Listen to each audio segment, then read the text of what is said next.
Hey. So whenever the side lights come on.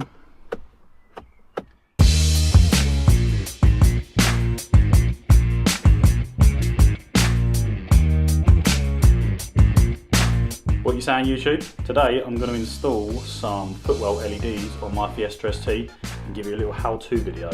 How I'm actually planning to run mine is to run with the side lights, so whenever you unlock the car, they'll be on for a little bit. Whenever you turn the side lights on, or the main beams, they should be on all of the time. So it kind of comes on with the switch. What you'll need is a fuse piggy bank to run to the side lights, a pair of scissors, a crimping tool, and a pair of snips. Most crimps have some snips in them, but mine don't. Optional, some Velcro. I've actually already installed these lights. They've fallen off because the adhesive on the actual LED isn't that good. So I'm just gonna Velcro them on so they don't come off again. Hey boys. Hey little weddies. What do you want? Hey big boys. Like I said earlier, I've already installed them and mine are falling off. So you can see I've got one here. It's actually held quite well. There's one just up there. And then I've got them on the back of the seats. I'll show you how I've run them. So basically you've got the main power here. So at the moment it's USB. Plug it in and they come on.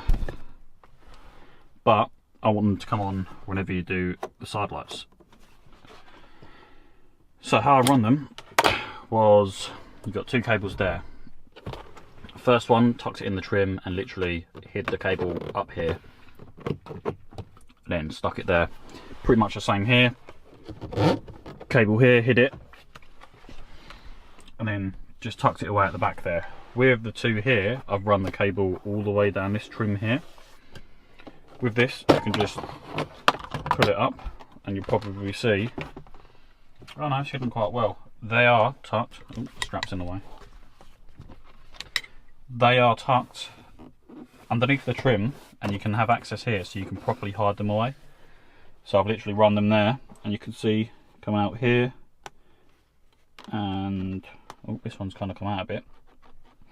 But yeah, I have them coming out here and then they're stuck to the back of the seats. I'm going to quickly just take off my ones, trim some Velcro up and stick them back where they were. So I'll get back to you after that. Alright, as you can see, I've got them all into position. 1, 2, 3 and 4. With the back seats, with the back seats, I've kind of, you stick them half to the bottom of the seat and there's a rail underneath here as well. Let me see if I can get underneath and have a look. So I don't know if you can see there, but there should be a rail underneath. When you close it, you can't see anything from the back seat. So although you can see a little bit when it's popped up, you can't see it too much when it's in its actual position. The next step is to locate the fuse board, which sits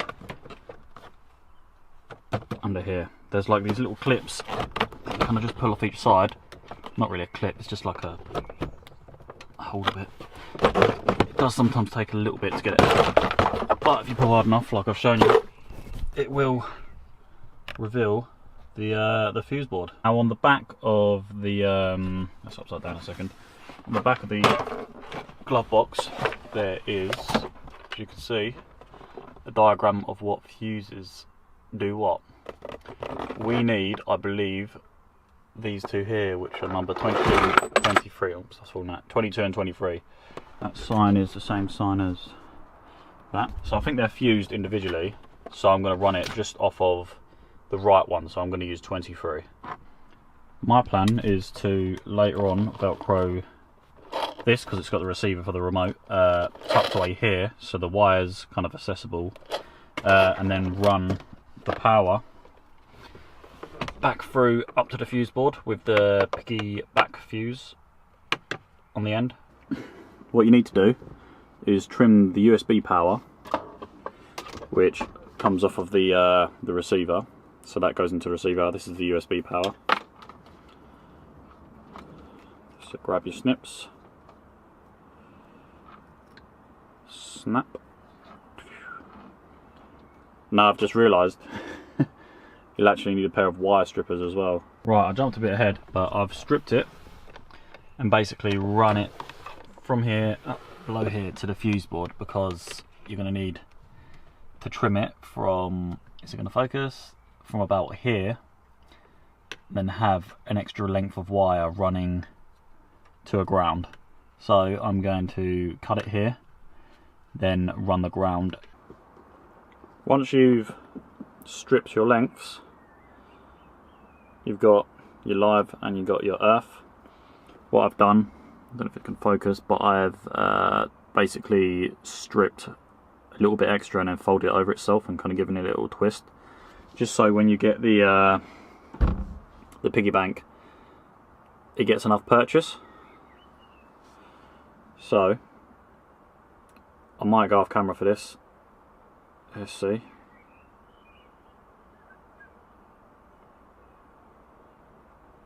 Right, that's in there. Give me 1 second.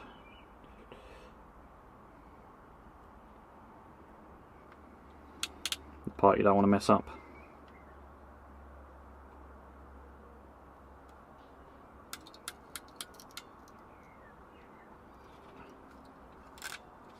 Yeah, give it a little tug, make sure it's not coming out.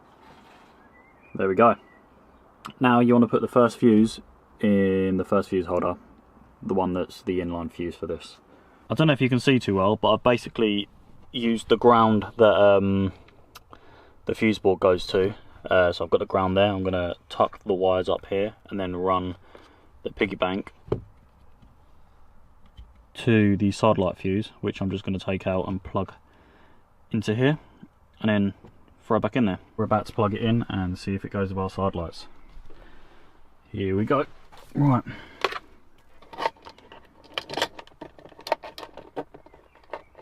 I'm trying to do this with one hand, it's annoying. Right, there you go. So sidelights on. Hey. So whenever the sidelights come on. Right, I'm going to tidy up all of this mess. So I'm going to tape this out of the way.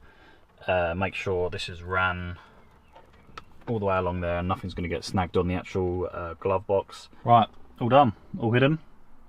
I've velcroed the receiver up here as well, so that it's kind of out of the way and you get full use of the little compartment bit there. But yeah, so as you can tell,